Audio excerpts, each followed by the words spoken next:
très ancien, alors qu'il pouvait encore être utile de faire des vœux, vivait un roi dont toutes les filles étaient belles. La plus jeune était si belle que le soleil, qui en a cependant tant vu, s'étonnait chaque fois qu'il illuminait son visage. Non loin du château du roi, il y avait une grande et sombre forêt, et, dans la forêt, sous un vieux tilleul, une fontaine. Un jour qu'il faisait très chaud, la royale enfant partit dans le bois et s'assit au bord de la source fraîche. Et comme elle s'ennuyait, elle prit sa balle en or, la jeta en l'air et la rattrapa. C'était son jeu favori. Il arriva que la balle d'or, au lieu de revenir dans sa main, tomba sur le sol et roula tout droit dans l'eau. La princesse la suivit des yeux, mais la balle disparut. La fontaine était si profonde qu'on n'en voyait pas le fond. La jeune fille se mit à pleurer de plus en plus fort.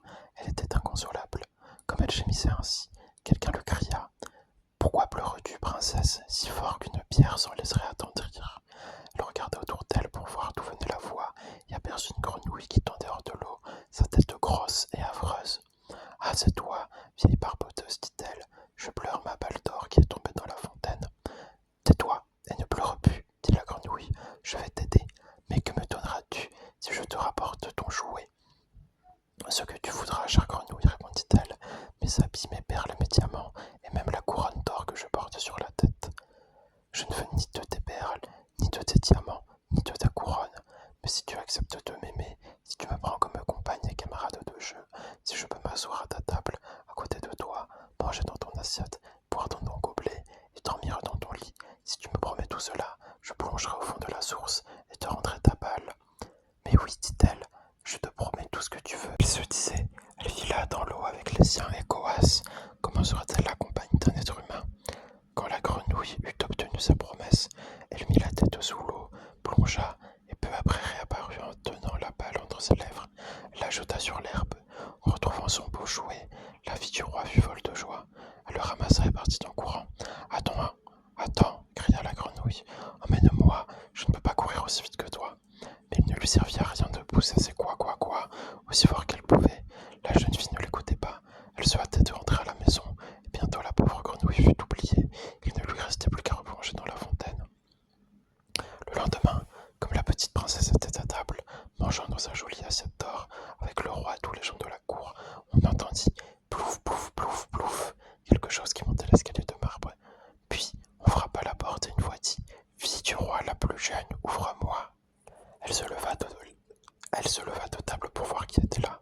Quand elle ouvrit, elle aperçut la grenouille. Elle repoussa bien vite la porte et alla reprendre sa place. Elle avait très peur. Le roi vit que son cœur battait fort et dit « Que crains-tu, mon enfant? Y aura-t-il un géant derrière la porte qui viendrait te chercher ?»« Oh non, répondit-elle, ce n'est pas un géant, mais une vilaine grenouille. »« Que te veut cette grenouille? »« Ah, cher père, hier, comme j'étais au bord de la fontaine et que je jouais avec ma balle d'or, celle-ci tomba dans l'eau.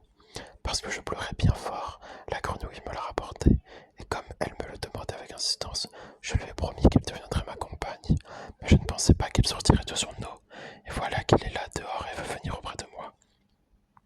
Sur ces entrefaites, on frappa une seconde fois à la porte et une voix dit « Fille du roi la plus jeune, ouvre-moi, ne sais-tu plus ce qu'hier, au bord de la fontaine fraîche, tu me promis, fille du roi la plus jeune, ouvre-moi. » Le roi dit alors « Ce que tu as promis, il faut le faire. Va et ouvre. » Elle se leva et ouvrit la porte. La grenouille sautilla dans la salle, toujours sur ses talons, jusqu'à sa chaise. Là, elle s'arrêta et dit « Prends-moi auprès de toi. » La princesse hésita, mais le roi lui donna l'ordre d'obéir.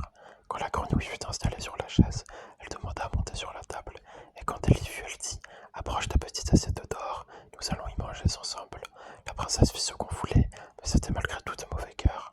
La grenouille mangea de bon appétit. Quant à la princesse, chaque bouchée lui restait au travers de la gorge, et à la fin la grenouille dit « J'ai mangé à satiété, maintenant je suis fatiguée.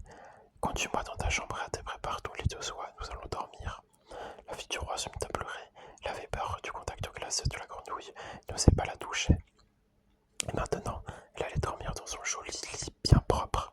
Mais le roi se fâcha et dit « Tu n'as pas le droit de mépriser celle qui t'a été quand tu étais dans le chagrin. » La princesse saisit la grenouille entre deux doigts, la monta dans sa chambre et la déposa dans un coin. Quand elle fut couchée, la grenouille sauta près du lit et dit « Prends-moi, sinon je le dirai à ton père. » La princesse se mit en colère, saisit la grenouille et la projeta de toutes ses forces contre le mur. Comme ça tu dormiras, affreuse grenouille. Mais quand l'animal retomba sur le sol, ce n'était plus une grenouille. Un prince, aux beaux yeux pleins d'amitié, la regardait. Il en fut fait selon la volonté du père de la princesse. Il devint son compagnon aimé et son époux. Il lui raconta qu'une méchante sorcière lui avait jeté un sort, et la princesse seule pouvait l'en libérer. Le lendemain, ils partiraient tous deux pour son royaume. Ils s'endormiraient et au matin. Quand le soleil se leva, on vit arriver une voiture attelée de 8 chevaux blancs.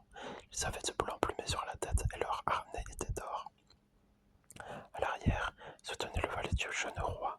C'était le fidèle Henri. Il avait eu tant de chagrin quand il avait vu son seigneur transformé en grenouille qu'il s'était fait bander la poitrine de 3 cercles de fer pour que son cœur n'éclatât pas de douleur. La voiture devait emmener le prince dans son royaume. Le fidèle Henri l'y fit monter avec la princesse et s'installa de nouveau à l'arrière, tout heureux de voir son maître libéré du mauvais sort. Quand il eut roulé pendant quelque temps, le prince entendit des craquements derrière lui, comme si quelque chose se brisait. Il tourna la tête et dit « Henri, est-ce l'attelage qui brise ses chaînes ?»« Eh non, monseigneur, ce n'est pas la voiture, mais de mon cœur l'une des entures, car j'ai eu tant de peine quand vous étiez dans